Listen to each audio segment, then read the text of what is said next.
My name is Gretchen Scharnagl. I am thought of as an environmental artist, but I incorporate society and personal issues in a layered way in all my art. I'm a mother of 2 scientists, which plays a humongous role in my art. We often talk about we don't know which came first, because I had started my school career, as a young person does, as a biology major, but then I dropped out. It wasn't right for me. And then kind of didn't do anything artistic or scientific. I was a creative human being, but after I had my children, and this actually answers one of your questions that I think you're going to ask, but somebody said to me, "You must really love doing bulletin boards in the children's school," because I was, with great gusto, I was doing this bulletin board in my child's school, the teacher had requested.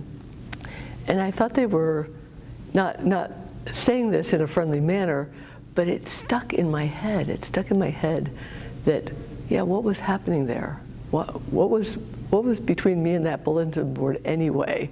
And by the time I got home, I realized I should be an artist. But I came from a place where I was not looking at art. I was not well versed, not versed at all on the contemporary art world or art history. And so basically, I signed up for one class at FIU, walked into the door, and felt like a starved animal who had had a feast put in front of them. And I also had the fortune of, and this is one of my main influences, of having that professor be Clive King, whose processes of making art are so deep. So I immediately understood that art was about research, it was about knowing the history, it was about layered meanings, and your personal history played a role in it. His work is very much about his personal history.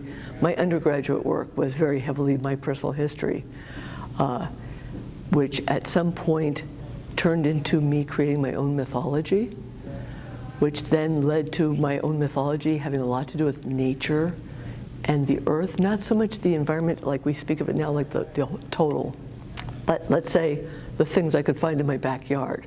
I wanted to know what they were. Everything was a curiosity to me. What's this little bone? What's this piece of a leaf or an animal? And so it fed into the personal mythology. By the time I was a graduate student, I was mixing religious and scientific iconography, not really concepts, but iconography. So I was creating reliquaries of bird skin collections out of clay, and then having actual real nature as the saint in the reliquary.